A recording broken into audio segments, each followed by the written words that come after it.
Senate will come to order. Chairman Dr. Black will lead the Senate in prayer.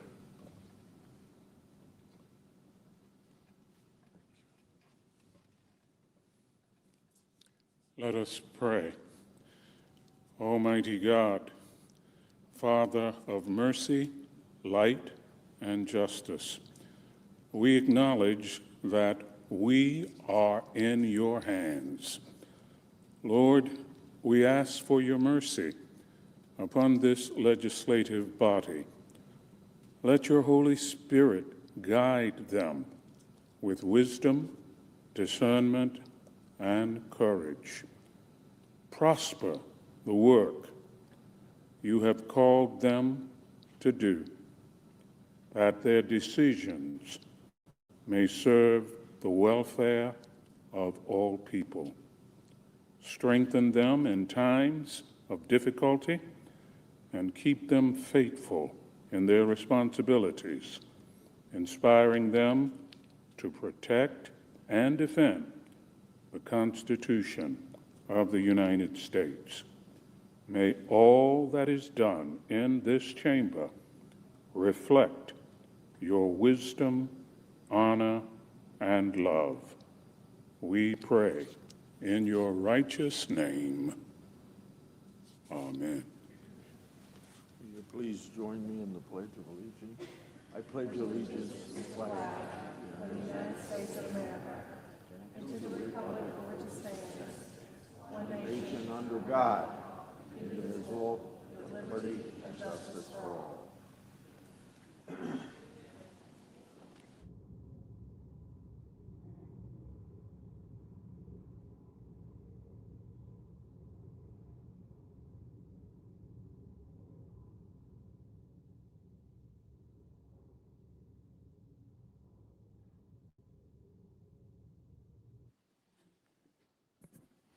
Under the previous order, the leadership time is reserved. Under the previous order, the Senate will be in a period of morning business with senators permitted to speak therein for up to 10 minutes each. Senator from Iowa. I'm here to show my support for the Prevent Government Shutdown Act. Before I do that, I want to express my support for the proposed continuing resolution and thank Senator Collins for her leadership to make sure government doesn't shut down if that continuing resolution gets to the president.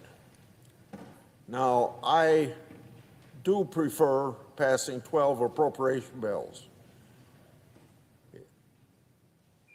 And while I do that, I can say at the same time it's my opportunity to tell my colleagues on the other side of the aisle to work with us and get the job done to avoid a government shutdown.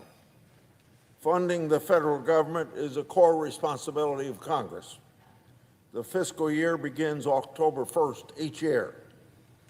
If appropriation bills are not signed into law by the September 30th, lawmakers and the president must agree on a temporary spending resolution. That's known as a continuing resolution. That resolution keeps the government open for business. If that fails, the unfunded parts of government shut down. Now, with increasing frequency, the minority party has used the threat or reality of a government shutdown to try and advance partisan political priorities. Over the past 10 years, we've seen 5 government shutdowns. 3 of them, one a full shutdown and 2 partial shutdowns, have occurred in just the past 9 months. Unfortunately, it looks like we could be headed for a 4th before the end of the year. History has repeatedly shown that shutting down the government is not only bad policy, it's bad politics. It has also shown not to be a great bargaining tool. By a bargaining tool, I mean there's some group of senators or sometimes an individual senator will say, we're going to shut the government down until I get some policy that that individual wants or that group of people want. And you know what? Eventually government opens up and the bargaining tool instrument has not served the purpose of the members that shut down the government. It's a simple fact. It costs taxpayers money to shut down the government and even more to reopen it. And in a time of fiscal crisis like we have now, you shouldn't be wasting that kind of money. The government shutdown reduces essential service to the American people, erodes trust of the American people in their government, and limits the ability of Congress to conduct oversight over federal government operations. I believe Congress needs to stop governing from crisis to crisis, respect the appropriations process, and fulfill its constitutional responsibilities to fund the government. For that reason, and the reason I'm here today, is to talk about the Prevent Government Shutdown Act. That act is introduced by Senator Lankford and Senator Hassan. This bill would make government shutdowns a thing of the past by providing an automatic continuing resolution should Congress fail to complete its job of passing appropriation bills on time. Moreover, it would implement rules designed to enforce common sense principle that if Congress doesn't do its job, Congress doesn't go home. Congress needs to work through regular order to fund the government agencies to avoid our Groundhog Day approach to spending each year. Americans deserve better. They should not be asked to pay a price for congressional dysfunction. It is past time that we put an end to the recurring political sideshow of government shutdown.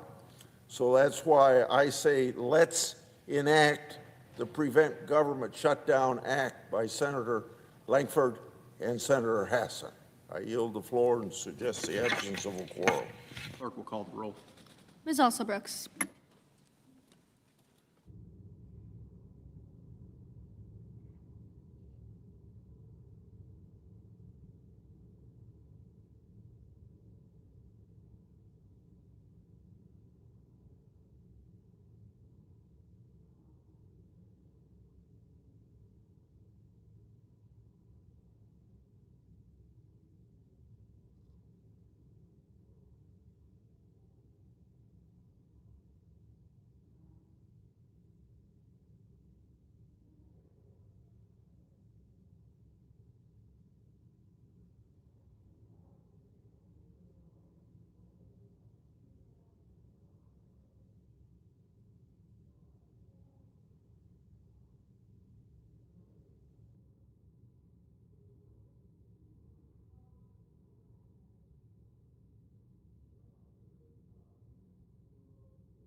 President, I ask unanimous consent the call be ended.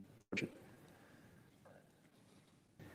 is a strong bipartisan piece of legislation, and I hope it will receive overwhelming support from both parties in the Senate.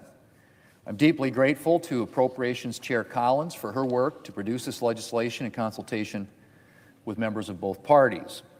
And I also want to thank Senator Murray, Vice Chair of the Appropriations Committee, for her efforts to get this done.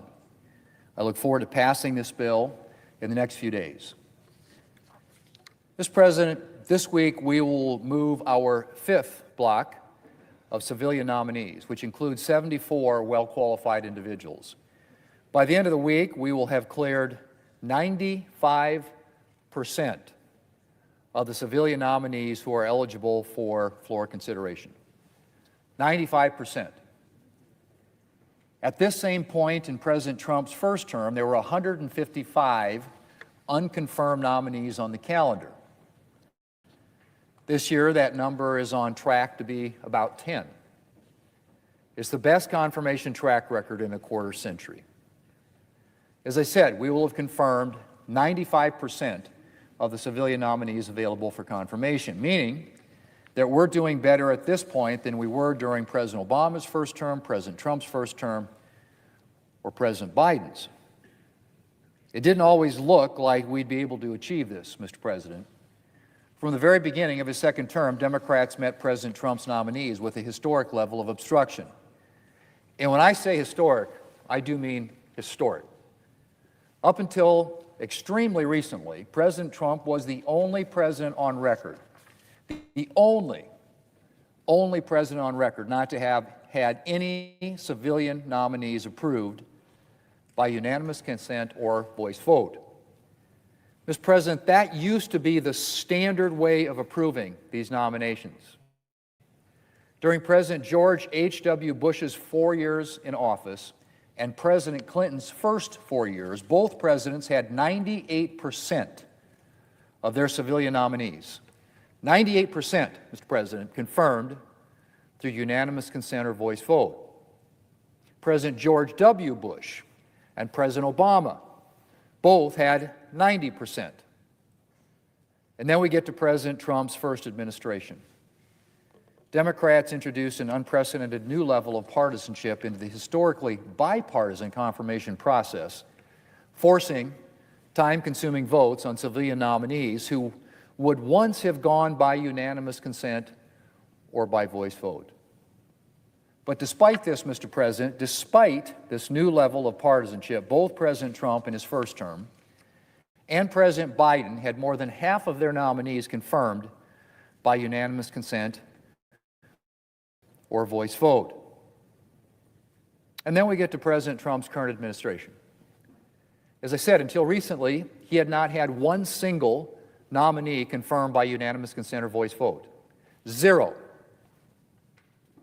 So the fact that we're standing here today, Mr. President, with the civilian nominations calendar about to be essentially cleared, is pretty impressive. But we've been on a mission, Mr. President, to ensure that the President has his nominees in place so that he can do the job the American people elected him to do. And that included taking action to restore the Senate tradition of en bloc confirmation of largely non-controversial nominees. And most of all, Mr. President, it included putting in the work. Lots of work in committees, lots of work on the floor, and lots of votes. Lots and lots of votes. And it's paid off. We confirmed 52 Article III judges. 91% of the U.S. attorneys have made it out of committee this Congress. 23 cabinet members, and the list goes on. And we're going to continue to ensure that nominees are confirmed in a timely fashion and that the President is able to have his team in place. Mr. President, I yield the floor, and I suggest the absence of a quorum. Clerk will call the roll. Ms. Alsobrooks.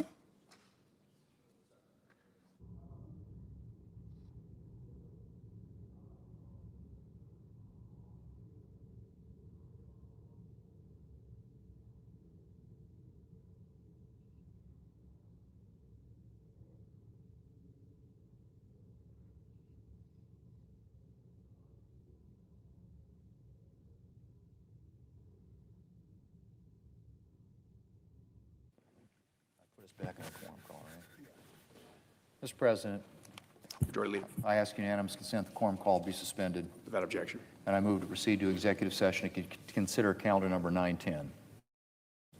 Questions on the motion? All in favor say aye. Aye. All opposed say no. The ayes appear to have it. The ayes do have it. Motion's agreed to. Clerk will report. Department of Health and Services, Erica Schwartz of Florida to be Director of the Centers for Disease Control and Prevention. Mr. President, I send a cloture motion. We, the undersigned senators, in accordance with the provisions of Rule 22 of the Standing Rules of the Senate, do hereby move to bring to a close debate on the motion of Erica Schwartz of Florida to be Director of the Centers for Disease Control and Prevention, signed by 16 senators as follows. Mr. President, I ask consent the reading of the names be waived, Without objection. and I move to proceed to legislative session. Questions on the motion? All in favor say aye. Aye. Opposed say no. The ayes appear to have it. The ayes do have it. Motion's agreed to. Mr. President, I move to executive session to consider the en-bloc nominations listed in SRES 817. Questions on the motion? All in favor say aye. Aye. All opposed say no. Ayes appear to have it. The ayes do have it. Motion's agreed to. Pursuant to the provisions of SRES 817, the nominations listed therein are pending en bloc. Mr. President, I send a cloture motion to the desk. The clerk will report. Under motion, we, the undersigned, in accordance with the provisions of 22 of the Standing Rules of the Senate and the provisions of SRES 817, 119th Congress, do hereby move to bring to a close debate on executive calendar numbers 729. Mr. President, I ask consent to read the names be waived. Without objection. On block signed by 17 senators as follows. Mr. President, I ask consent to reading the names be waived. Without objection. Yes, sir.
President.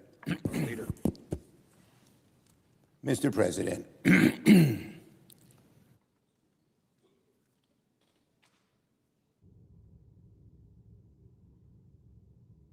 make no mistake, Todd Blanche has no intention of stopping Trump's corruption.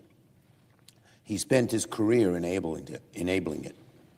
Instead of seeing Todd Blanche's so-called deal for the sham that it is, Senate Republicans are once again taking Trump's personal attorney at his word. All Blanche's deal does is accept the reality that Trump's MAGA slush fund is never getting through the courts. Blanche's so-called deal does nothing to stop the IRS sweetheart deal that lets the Trump and his family cheat their way out of tens of millions of dollars in taxes. Let me repeat that. Blanche is still perfectly fine with giving Trump a permission slip to commit tax fraud to the tune of tens of millions of dollars. Is the Senate GOP willing to go along with Trump's tax fraud? Blanche certainly is. Senate Republicans keep pretending that Blanche made real concessions on the slush fund.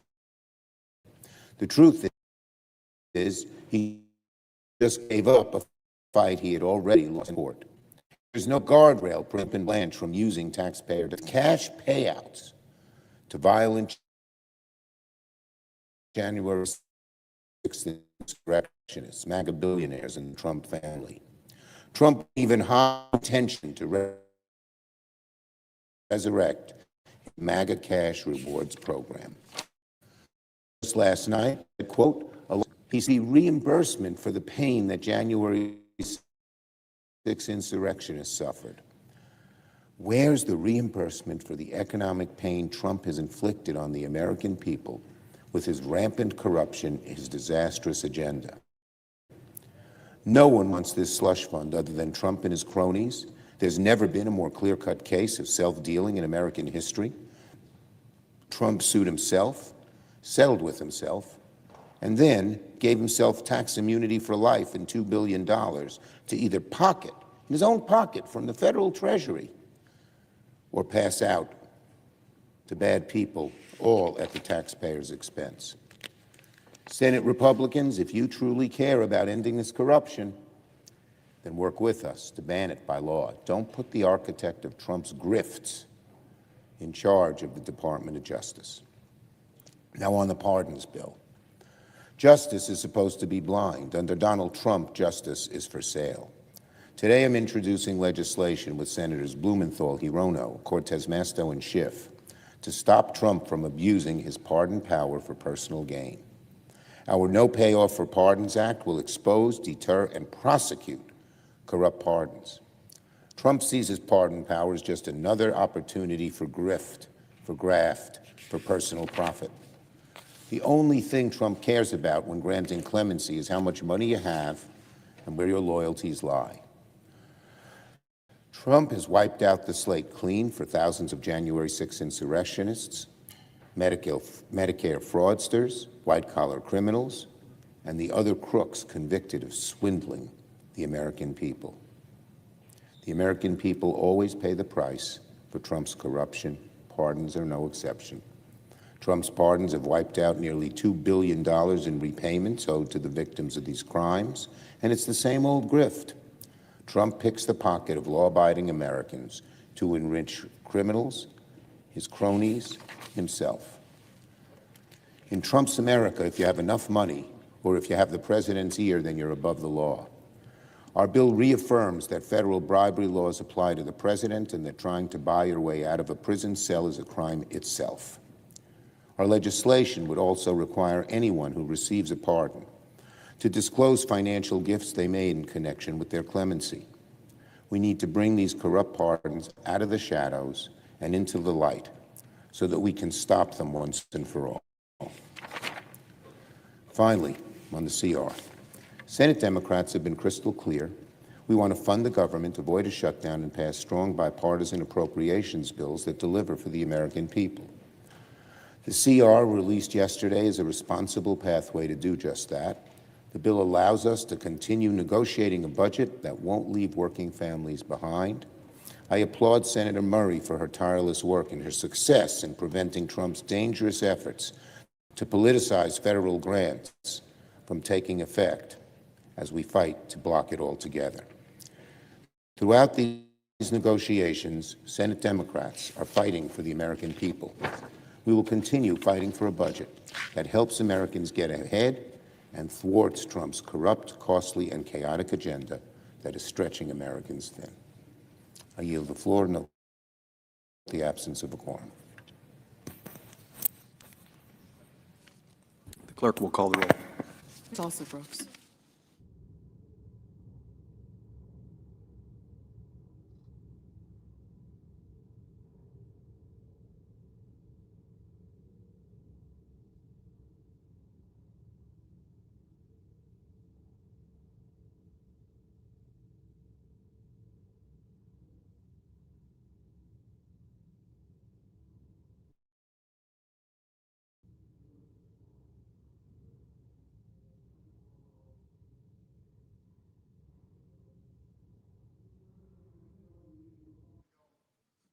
I remember a time in my childhood when I didn't show up for school. I asked them, where'd you? They shook their heads and said, polio. When she finally returned, she couldn't walk without heavy leg braces. I'll never forget the agony I saw in her eyes. Sadly, in my childhood, that story was common. For decades, a kid could go to school healthy and be paralyzed before the end of the day. But suddenly it all changed. Dr. Jonas Salk created the polio vaccine. Dr. Sabin came up with a form that didn't require a needle. By 1979, polio was eradicated in America. A disease that would strike fear in the hearts of everyone was a distant memory. Mr. President, I think there's a special place in history reserved for researchers and scientists like Dr. Salk and Dr. Sabin, who devoted their lives to saving others. People like Norman Borlaug, Edward Jenner, Madame Marie Curie, and Albert Calmette. But there's another person whose name could be on that list as well. Someone who has saved millions of lives, both in America and around the world, through his lifetime of public service. His name, Dr. Anthony Fauci. Dr. Fauci worked for the National Institutes of Health for 54 years, 38 of which he served as director of the National Institute of Allergy and Infectious Diseases. He has advised 7 presidents of both parties and seen our nation through countless public health crises, from SARS to avian flu, swine flu, Zika, Ebola, and on and on. Aside from his work against COVID-19, Dr. Fauci may be best known for his work on HIV/AIDS. Dr. Fauci's tireless efforts on HIV/AIDS, both domestically and worldwide, through the creation of PEPFAR, President's Emergency Plan for AIDS Relief, is the main reason why this horrible disease is no longer a death sentence. In recognition of his achievement, Dr. Fauci was awarded the Presidential Medal of Freedom in 2008, our nation's highest civilian honor, from then President George W. Bush. Dr. Fauci is an example of American excellence, a brilliant scientific mind, and yet the Republican Party has chosen to make this doctor, who saved countless lives, a political target. Last week, the Senate Committee on Homeland Security and Government Affairs subpoenaed Dr. Fauci in front of the Congress for a hearing with the express goal of humiliating and vilifying him. For nearly 3 hours, my Republican colleagues berated, cursed, and insulted a man who has dedicated his life to protecting the health of American families. This behavior is below the dignity of the Senate. Put simply, it was an embarrassment. If my colleagues had genuine concern for America's public health, they would turn their attention instead to the destruction wrought by this administration's anti-science agenda. Listen to this roll call. Measles cases are at a 35-year high in the United States of America. Whooping cough has resurged. Our response to the hantavirus and cyclospore outbreaks has been abysmal, and hundreds of thousands of people have died due to the administration's vaccine skepticism and public health cuts. If my Republican colleagues want to hold hearings, perhaps they should hold one on the impact of President Trump's cuts to NIH research funding, which have slowed research into heart disease, cancer, and Alzheimer's. Or they could investigate how the FDA has lost 20% of its staff under this administration, deeply damaging food safety efforts. If they were truly concerned for America's health, they would hold hearings on the fact that ACA premiums are doubling for many families across the United States because of the Republicans' big, beautiful bill. These are the real health crises of the day, all entirely of this administration's own making. But my Republican Senate colleagues have chosen to ignore real life and death issues to relitigate COVID conspiracy theories, not in an effort to learn what might have gone wrong or how to prepare for the next pandemic, but instead to try and tear down a man who's devoted his entire life to lifting others up. Dr. Fauci deserves an apology for the way he was treated by my colleagues, and the American people deserve better than the pitiful display we saw in the Senate last Wednesday. Now, Mr. President, I have a statement I ask consent to put in a separate place in the record. Mr. President, across Illinois, families are opening up their mail and confronting a painful reality. Health care is becoming very difficult to afford. For millions of Americans who buy their own insurance through the Affordable Care Act, the problem became much worse this year after the Republicans on the other side of the aisle allowed enhanced premium tax credits to expire.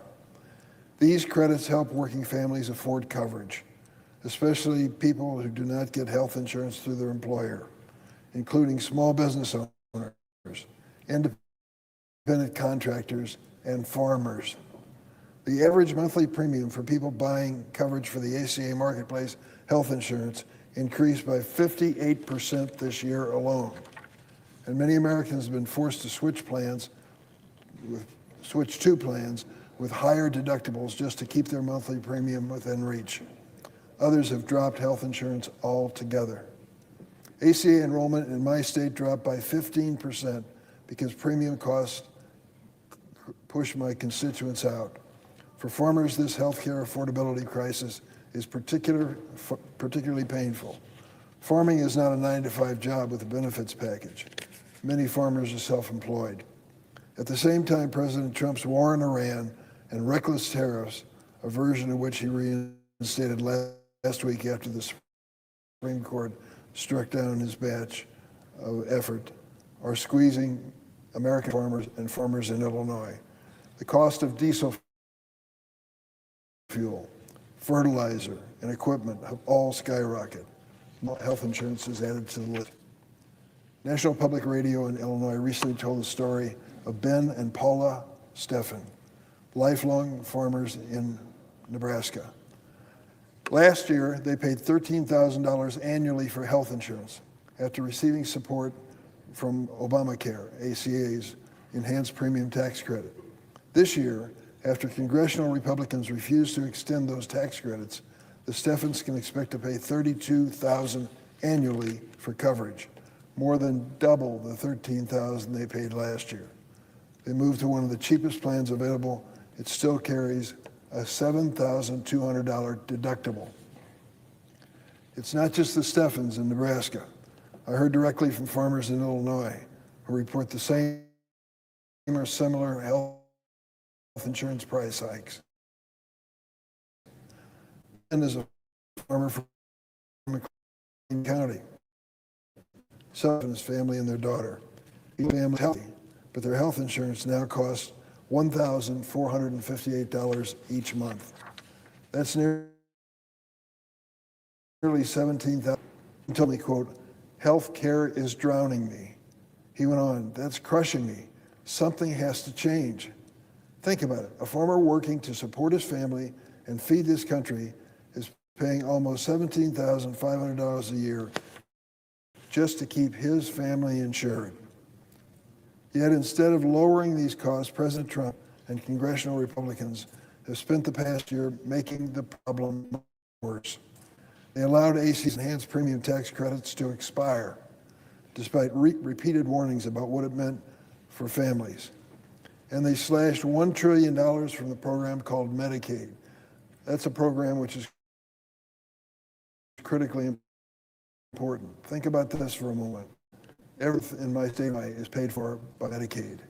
70% of the men and women who are in nursing homes in my state are covered by Medicaid. And now the Republicans oppose slashing $1 trillion from Medicaid in their so-called Big Beautiful Bill, despite pleas from rural hospitals and others that these cuts could end of many rural communities. The biggest employer, one of the most important businesses in town. They operate on razor-thin margins and serve a larger share of patients who are uninsured or covered through public programs. As more people lose coverage, rural hospitals and clinics face even greater pressure to cut services. I've seen it happen in Illinois.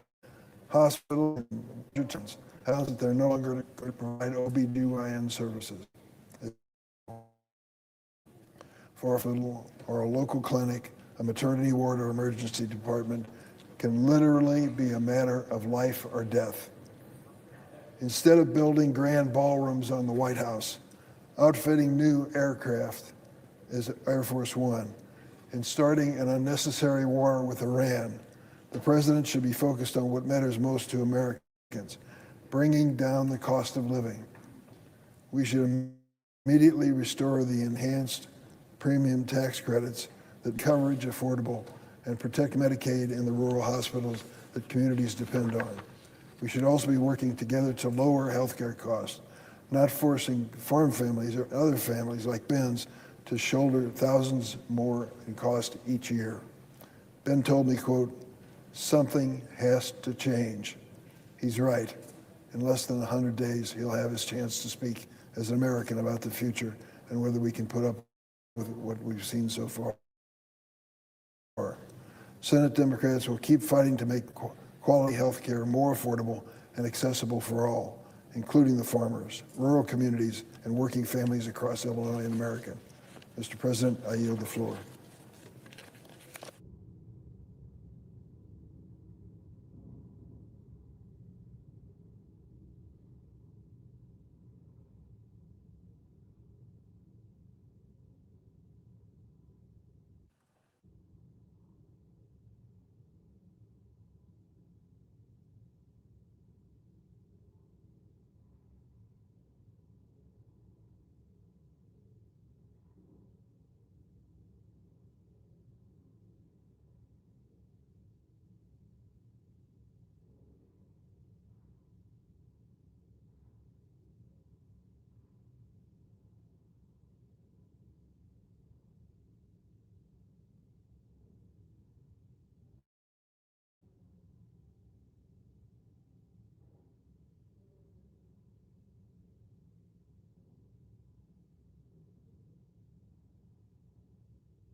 Madam President. The senator from Washington. Thank you, Madam President. We have our work cut out for us as we work to fund the costs for our families go up and up and up. The president wants a $1.5 trillion war budget, and he wants to cut programs working people depend on to pay for it. No, no way. And as this disastrous war with Iran rages on, Trump is even asking for another $70 billion on top of that to bankroll the war. It is really hard to imagine more backward funding priorities, especially as so many families today are struggling and being hurt by the cuts to health care and food aid. Congress is not an ATM to fund Trump's disastrous wars abroad. So, as I've said many times, we need to rip up the president's budget and write a new one. I've been very clear from the start. We absolutely must prioritize helping families and lowering costs as we do that. And that means rejecting the president's astronomical defense request and instead delivering significantly more funding for our non-defense budget so that we can invest in helping people here at home. Now, it is clear that we will definitely need more time to get this done and reach bipartisan agreement on the funding levels, just as we have done in the Senate for the last 3 years. We'll then bipartisan FY7. So we were after a bipartisan CR to keep the government funded and to make sure we can avert a shutdown that no one wants, while giving us the time to reach a bipartisan agreement on a top line in our funding bills. 2 weeks ago, the House Republicans sent us an incomplete CR with several major issues. It was critical that we address those issues in any CR, and that is exactly what we have done. Perhaps most important, we closed a loophole in the House Republican CR that would have allowed the Trump administration to transfer funding provided for other programs to Border Patrol. That was a non-starter. Until Republicans finally agreed to enact desperately needed reforms to ICE and Border Patrol, we cannot approve another cent for them. This new CR that we have written includes some really important extensions and language that House Republicans did not, and that includes extensions of authorizations for important health, veterans, and infrastructure programs, and language to make sure that key housing programs and a program to help feed low-income seniors can continue serving Americans. This bill also rejects requests from President Trump for even more flexibility and funding for the Pentagon, including $1 billion for Trump-class battleships. And my Democratic colleagues and I pushed very hard and secured an important provision to prevent the Office of Management and Budget from implementing its corrupt new grants rule, which would have required political appointees on every last federal grant and empower them to terminate any grant at any point for any reason. That disastrous rule would put politics above science when determining, for example, what cancer research grants to fund. So I'm going to keep working to kill that bill outright as our spending talks continue later this year. Unfortunately, Republicans would not take action in this bill to protect our constitutional power of the purse and prevent Russ Vought from attempting another illegal pocket rescission, nor would they agree to our efforts to extend critical advanced appropriations for infrastructure, which were provided by the bipartisan infrastructure law. That runs out on October 1st. Make no mistake, we will keep fighting to get those priorities done in the negotiations in the fall. We do have a lot of work ahead, and this CR provides us a reasonable runway to get it done. So I hope this CR sets us up to roll up our sleeves and focus on getting to a bipartisan top line so we can then write good bipartisan spending bills. So for all of those reasons, I will be voting yes tonight to advance this bipartisan bill. Finally, Madam President, I can't come to the Senate floor without acknowledging the heartbreaking devastation we are seeing in Spokane and across eastern Washington. My heart is with everyone who's affected by these horrific fires, and please know I will keep doing all I can to make sure the federal government steps up. This short-term funding bill, importantly, includes flexibilities for the Disaster Relief Fund so it can serve our communities in need during the CR. I'm glad FEMA has so far approved the FMAG requests our local officials have made as they are fighting these wildfires. And last night, our governor made a formal request to the president for an expedited emergency declaration. I'm leading our entire congressional delegation, Democrats and Republicans, in urging the president to approve that request immediately. And I do want to say how grateful I am to the fire crews and first responders who are working around the clock to save lives and property, and how inspired I am by the way the Spokane community has come together to support those who have lost their homes or are under evacuation orders. I'll have far more to say on this crisis, but let me close with this.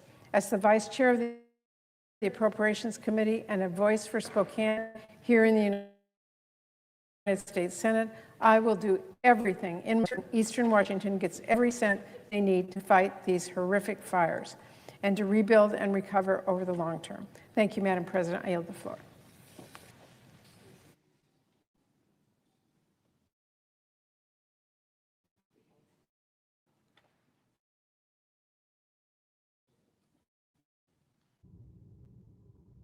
The clerk will call the roll. Also Brooks.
Senator from Alabama.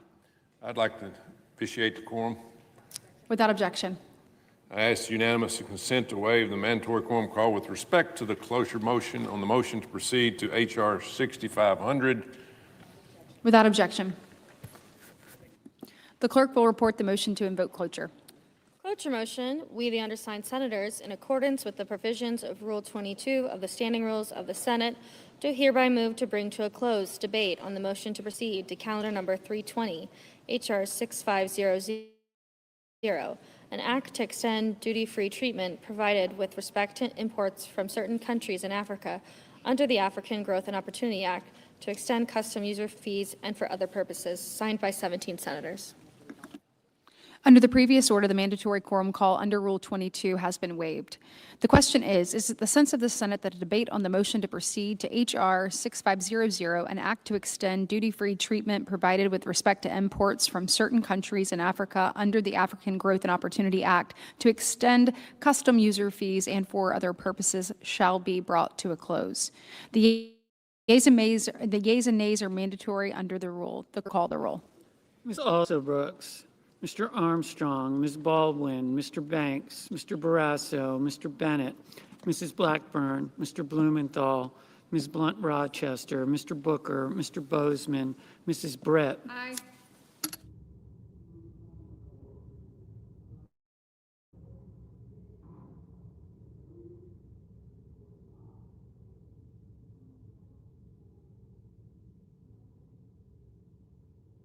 Mr. Budd.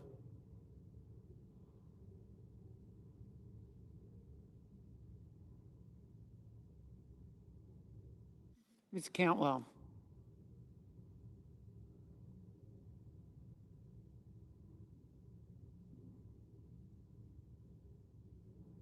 Mrs. Capito.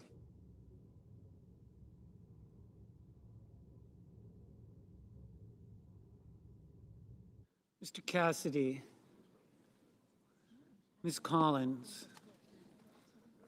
Mr. Coons. Mr. Cornyn. Ms. Cortez Masto.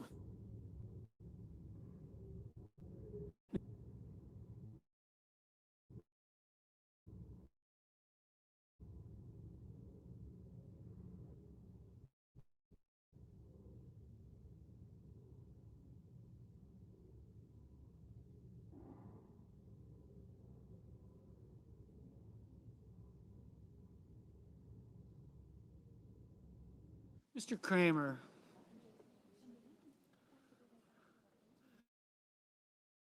Mr. Crapo.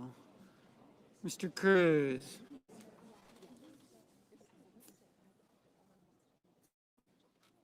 Mr. Curtis. Mr. Daines.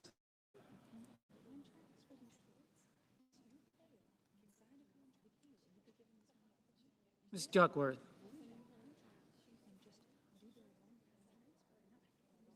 Mr. Durbin. Ms. Ernst.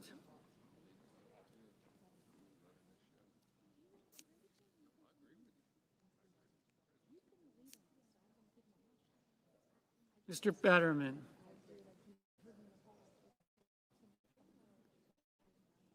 Mrs. Fisher. Mr. Gallego. Mrs. Gillibrand. Ms. Graham.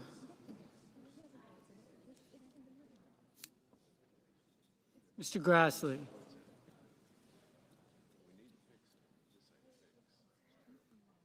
Mr. Haggerty.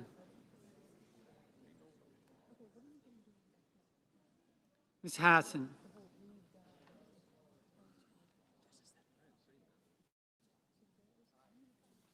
Mr. Hawley.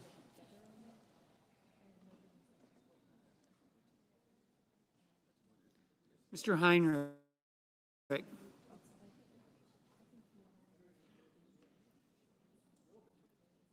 Mr. Hickenlooper.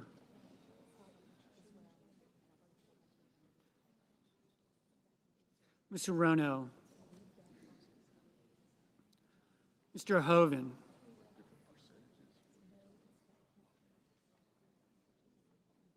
Mr. Husted. Mrs. Hyde-Smith. Mr. Johnson. Mr. Justice. Mr. Kane. Mr. Kelly. Mr. Kennedy.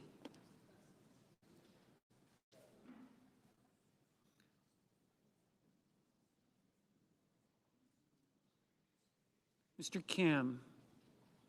Mr. King. Ms. Klobuchar. Mr. Langford. Mr. Lee.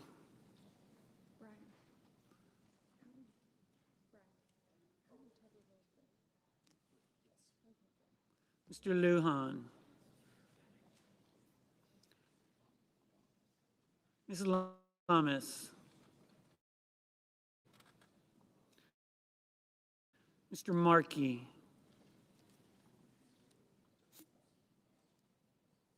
Mr. Marshall.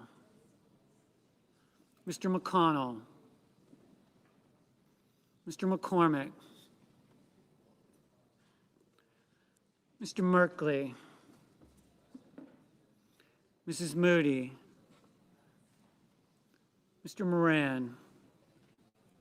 Mr. Moreno. Ms. Murkowski. Mr. Murphy. Mrs. Murray. Mr. Ossoff, Mr. Padilla, Mr. Paul,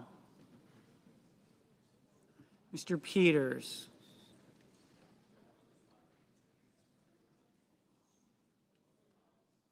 Mr. Reed, Mr. Ricketts, Mr. Risch,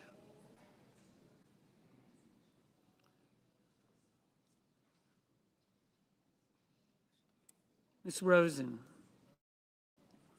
Mr. Rounds, Mr. Sanders, Mr. Schatz, Mr. Schiff,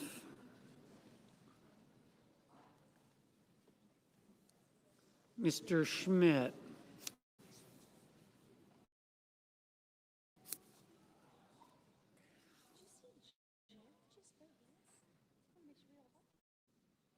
Mr. Schumer, Mr. Scott of Florida, Mr. Scott of South Carolina, Mrs. Shaheen, Mr. Sheehy, Ms. Slotkin, Ms. Smith, Mr. Sullivan, Mr. Thune, Mr. Tillis, Mr. Tuberville, Mr. Van Hollen, Mr. Warner, Mr. Warnock, Ms. Warren, Mr. Welch, Mr. Whitehouse, Mr. Wicker, Mr. Wyden, Mr. Young.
Senators voting in the affirmative: Baldwin, Britt, Cantwell, Cortez Masto, Crapo, Dougherty, Hassan, Hickenlooper, Kim, Lee, Merkley, Murphy, Murray, Ossoff, Peters, Reed, Rounds, Schatz, Sheen, Sheehy, Tillis, Tuberville, Warner. Ms. Warren voted in Negative.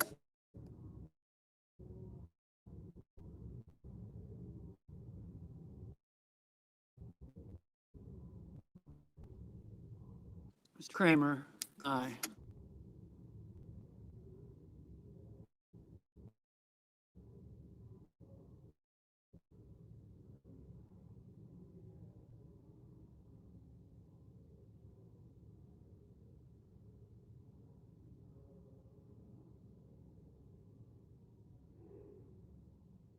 Ms. Ernst, aye.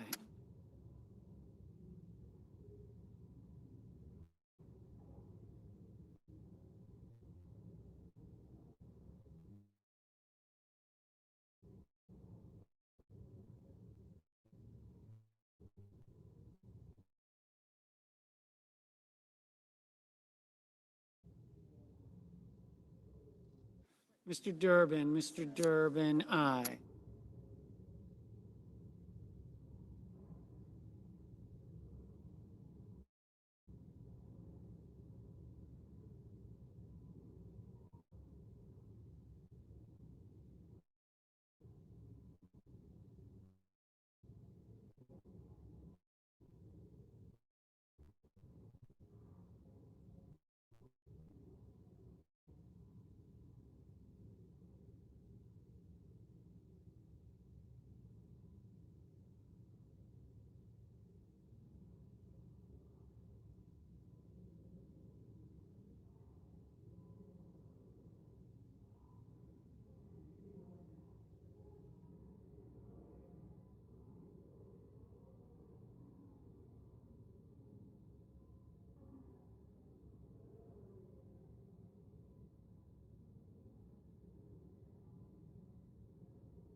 Ms. Lummis,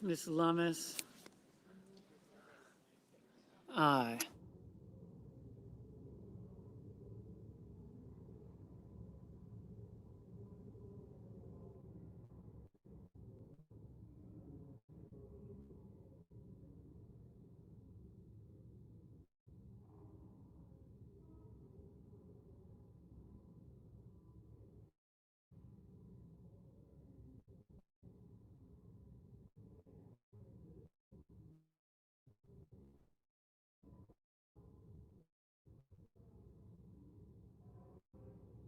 Mr. Wyden,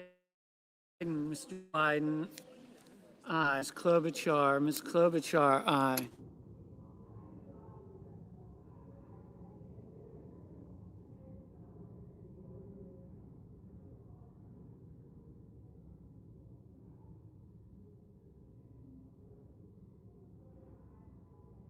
Mrs. Gillibrand, aye.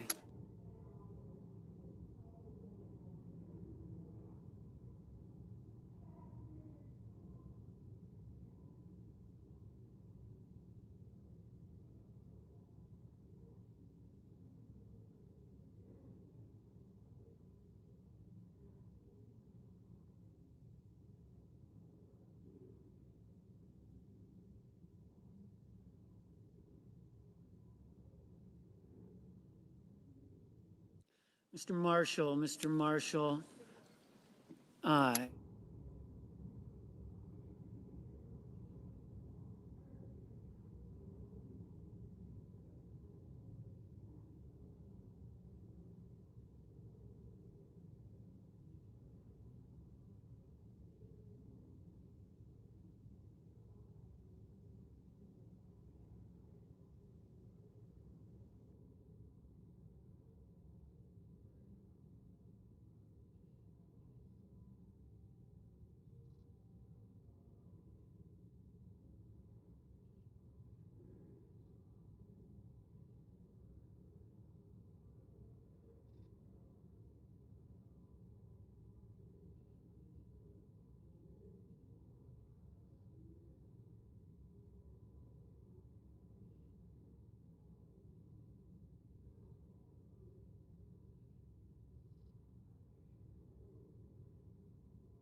Mr. Johnson, aye. Mr. Risch, aye.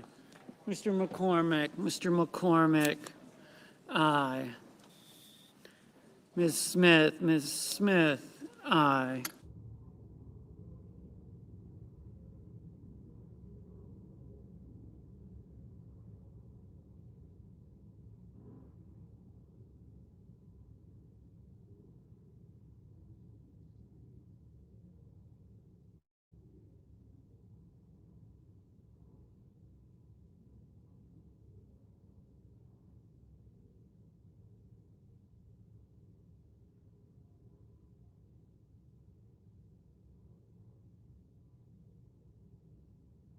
Mr. Armstrong, aye.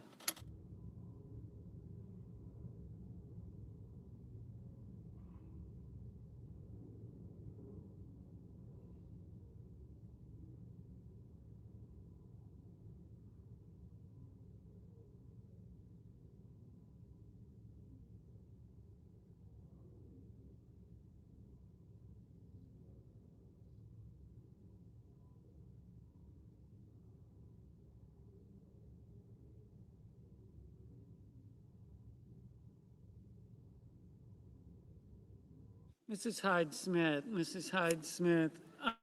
aye.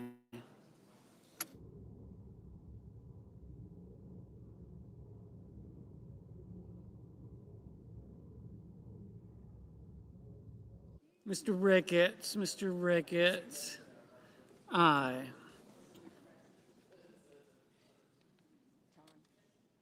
Ms. Collins,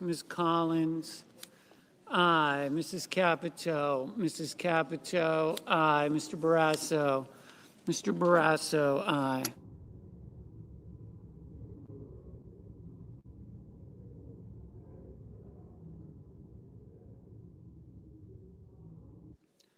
Mr. Daines, aye.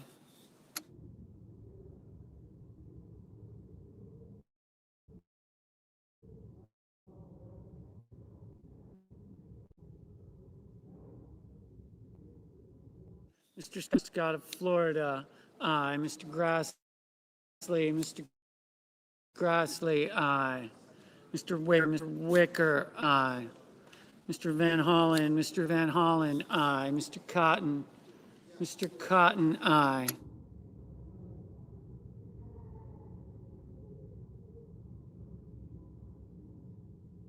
Mr. Schumer, aye.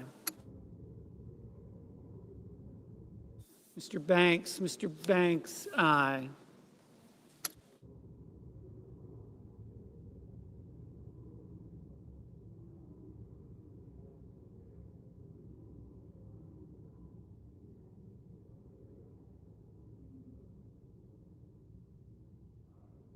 Mr. Langford, aye.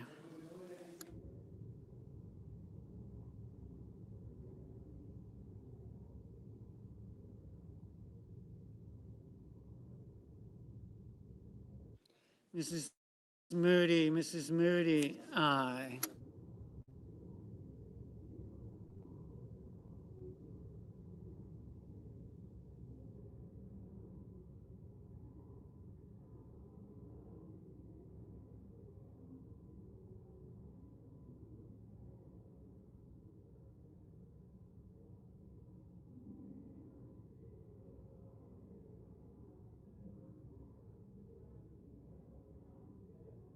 Mr. Lujan, aye.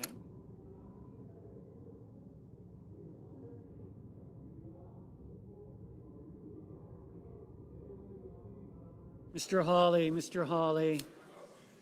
aye. Mr. Cornyn,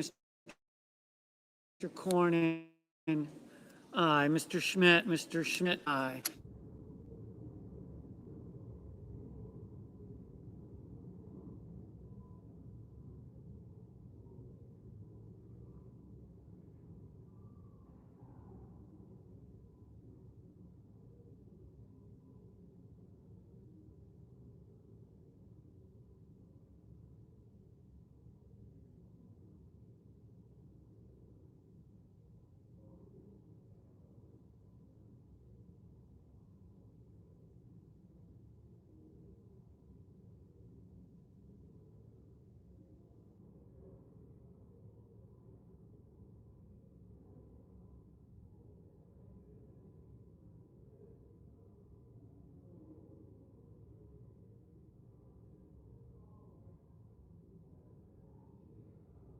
Mr. Bozeman. Mr. Bozeman, aye.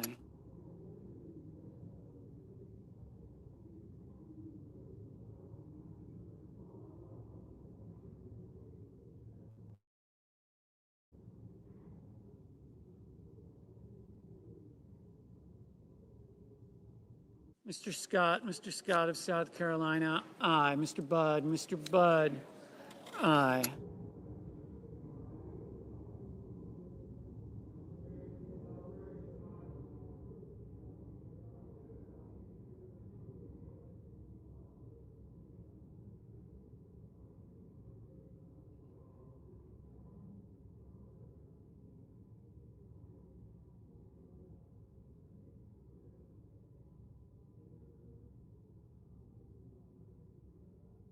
Mr.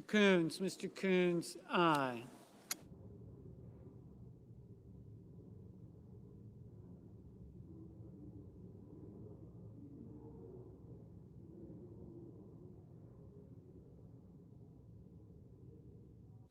Mr. Curtis, aye.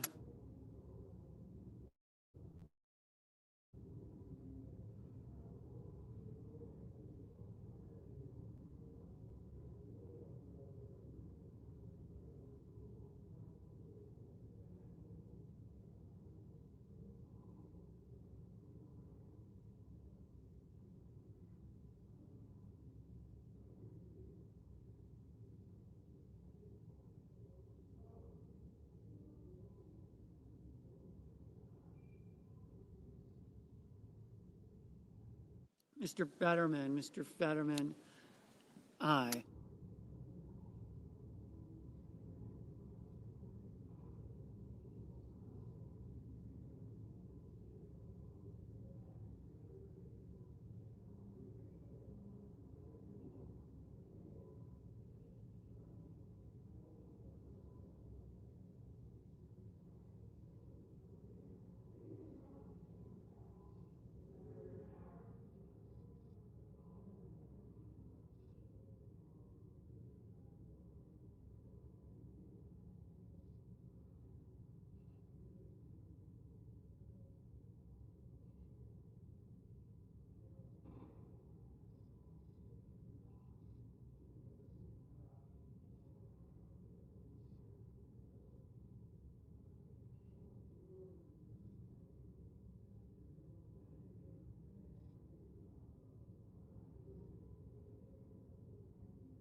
Mr. King, aye.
Ms. Also Brooks. Ms. Also Brooks, aye.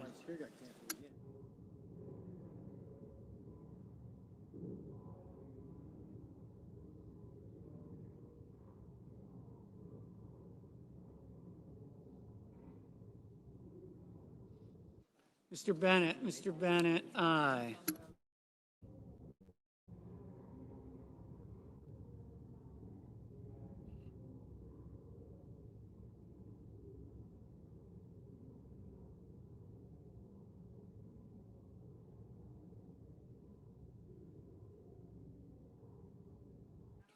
Mr. Thune, aye. Mr. Husted, aye.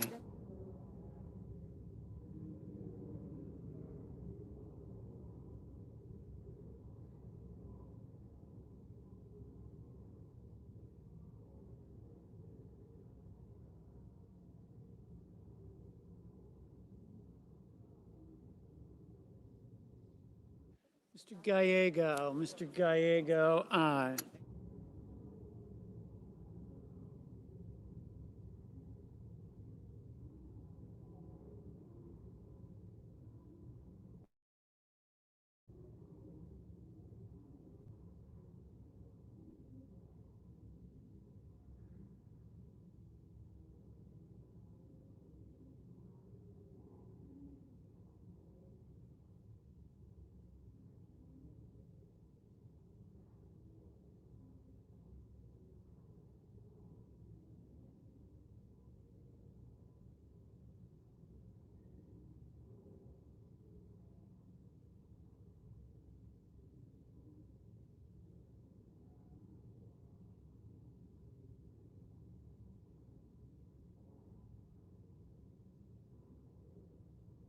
Mr. Justice, aye.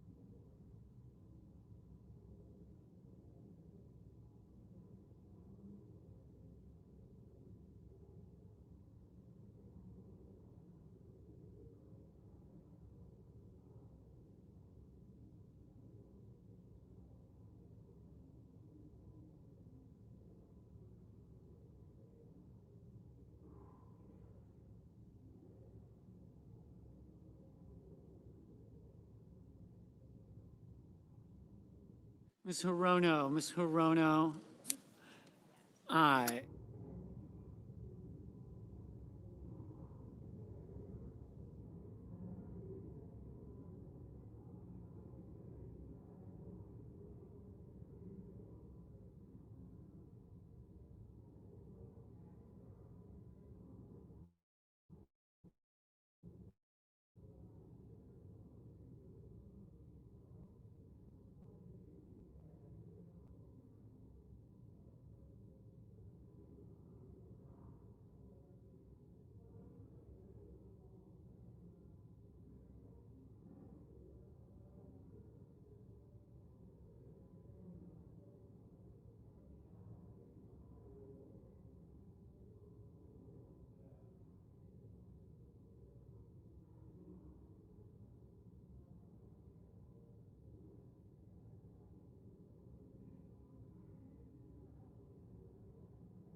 Mr. Hoven, aye.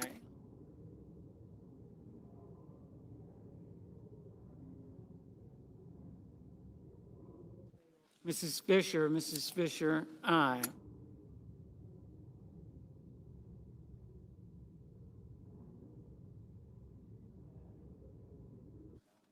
Ms. Blunt Rochester, aye. Mr. Kane, no.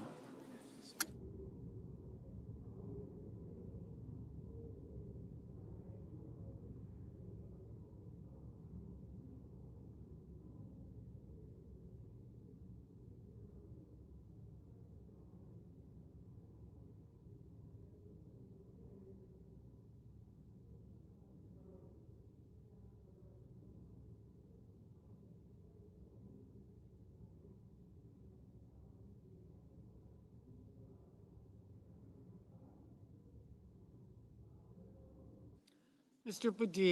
Padilla, aye.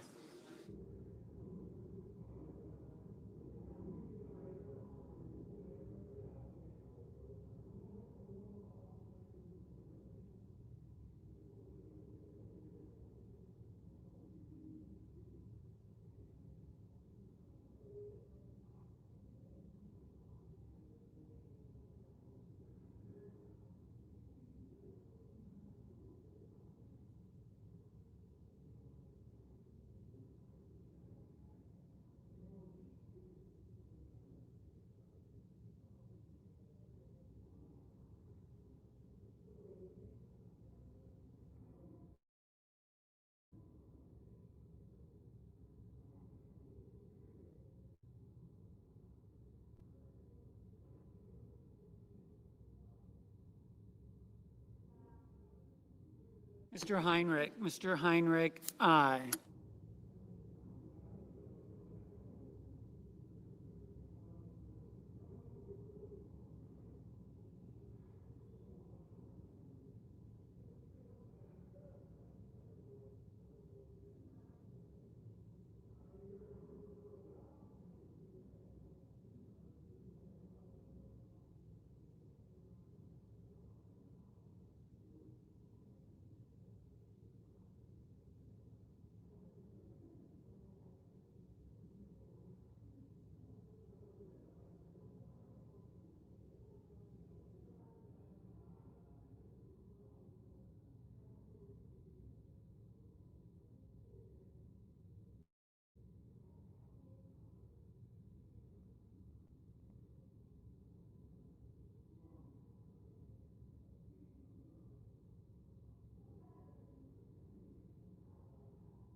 Mr. Moreno,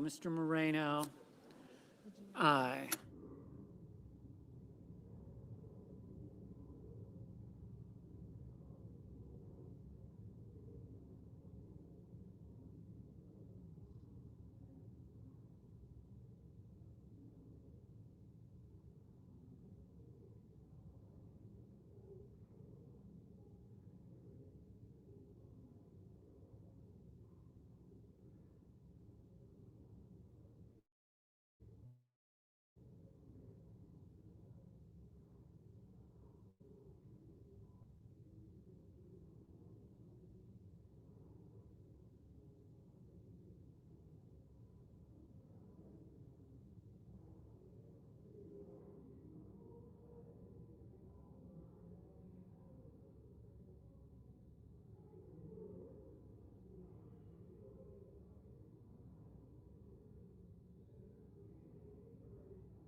Mr. Cassidy, aye. Mr. Sullivan, aye.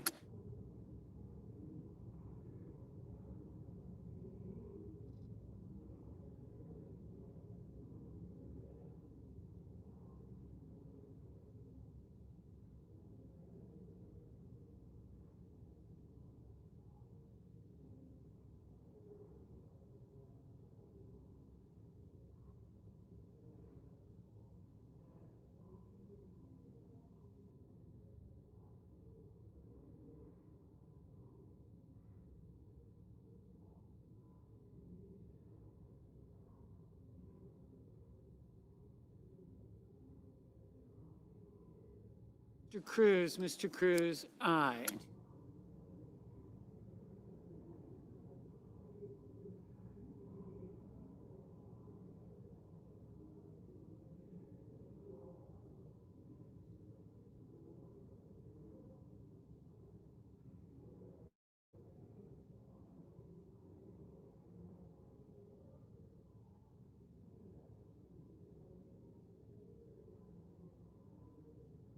Mr. Blumenthal, aye.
Mr. Kelly, aye.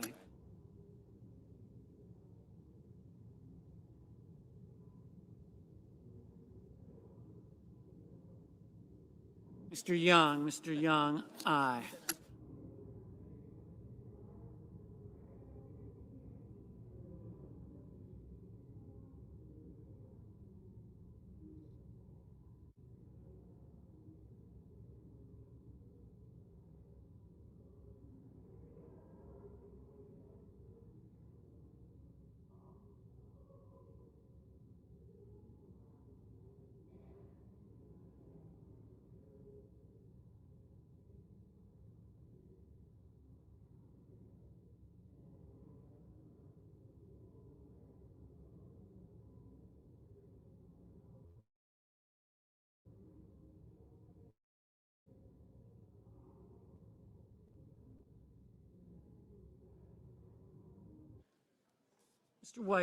Mr. Whitehouse, aye.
Ms. Murkowski, aye.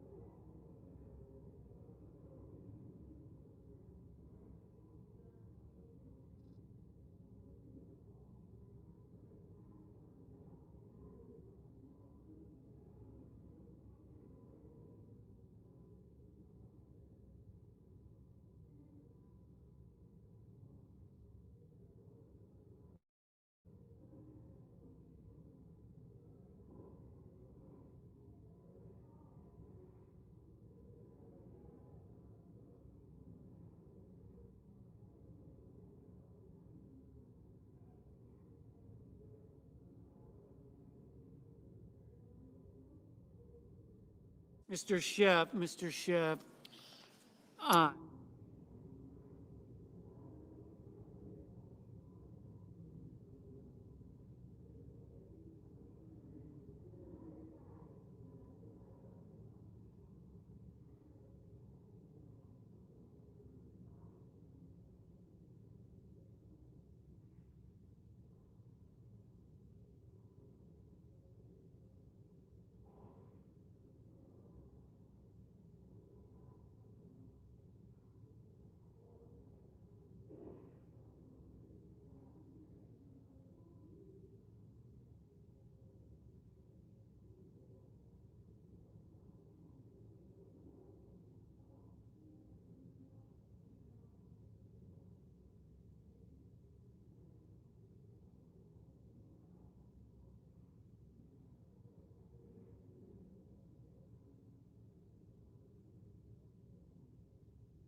Ms. Rosen, aye.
Mr. Kennedy, aye.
Mr. Paul, no.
Mr. Sanders, Mr. Sanders, no.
Mr. Warnock, aye.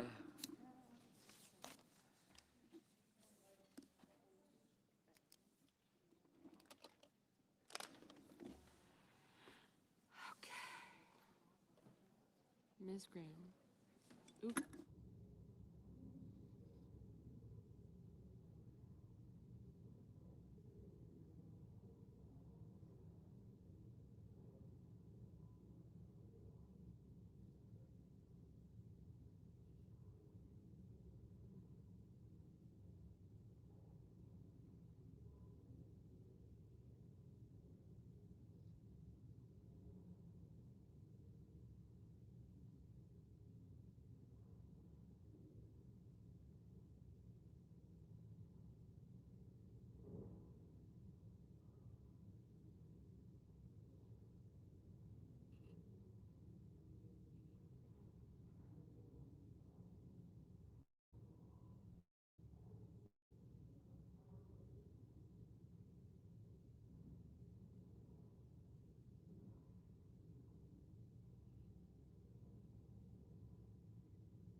Mr. Moran, aye.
ready for me to go?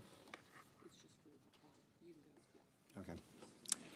On this vote, the yeas are 89 and the nays are 4. 3/5 of the senators duly chosen and sworn having voted in the affirmative, the motion is agreed to. The clerk will report the motion to proceed. Motion to proceed to calendar 320, HR 6500, an act to extend duty-free treatment and so forth and for other purposes. Mr. President. Senator from Kansas. Mr. President, I ask unanimous consent that the Senate be in a period of morning business with senators permitted to speak therein for up to 10 minutes each. Without objection. Mr. President. Mr. President. I ask I understand that there is a bill at the desk, and I ask for its first reading. The clerk will read the title of the bill for the first time. S 5221, a bill to prohibit the purchase, sale, or exchange of non-public information and for other purposes. Mr. President, I now ask for a second reading and in order to place the bill on the calendar under the provisions of Rule 14, I object to my own request. The objection is heard. The bill will be read for the second time on the next legislative day. Mr. President, I ask unanimous consent the Senate proceed to the immediate consideration of the calendar number 132, S-289. The clerk will report. Calendar number 132, S-289, a bill to ban the sale of products with a high concentration of sodium nitrate to individuals and for other purposes. Without objection, the Senate will proceed to the measure. I ask unanimous consent that the bill be considered read a third time. Without objection. I know of no further debate on the bill. If there's no further debate, the question is on passage of the bill. All in favor say aye. Aye. All opposed say no. The ayes appear to have it. The ayes do have it. The bill is passed. Mr. President, I ask unanimous consent that the motion to reconsider be considered made and laid upon the table. Without objection. Mr. President, I ask unanimous consent that the Senate proceed to the immediate consideration of calendar 347 S-3977. The clerk will report. Calendar number 347, S-3977, a bill to amend Title II United States Code to modify certain bankruptcy eligibility requirements and for other purposes. Without objection, the Senate will proceed to the measure. Mr. President, I now ask unanimous consent that the bill be considered read a third time and passed, and that the motion to reconsider be considered made and laid upon the table. Without objection. Mr. President, I ask unanimous consent the Senate proceed to the immediate consideration of calendar 422 S-2666. The clerk will report. Calendar number 422, S-2666, a bill to direct the Federal Communications Commission to establish a task force of unlawful robocalls and for other purposes. Without objection, the Senate will proceed to the measure. I ask unanimous consent that the committee reported substitute amendment be agreed to, the bill as amended be considered read a third time and passed, and that the motions to reconsider be considered made and laid upon the table. Without objection. Mr. President, I now ask unanimous consent that when the Senate completes its business today, it stand adjourned until 10 a.m. on Tuesday, August 4th, that following the prayer and pledge, the journal proceedings be approved to date, the morning hour be deemed expired, the time for the two leaders be reserved for their use later in the day, morning business be closed, and the Senate resume consideration of the motion to proceed to H.R. 6500 post-cloture. Further, that the Senate recess from 12:30 to 2:15 tomorrow for the weekly conference meetings, and at all time during recess adjournment, leaders' remarks and the morning business count post-closure on the motion to proceed to H.R. 6500. Without objection. If there is no further business to come before the Senate, I ask that it stand adjourned until under the previous order. The Senate stands adjourned until 10 a.m. tomorrow.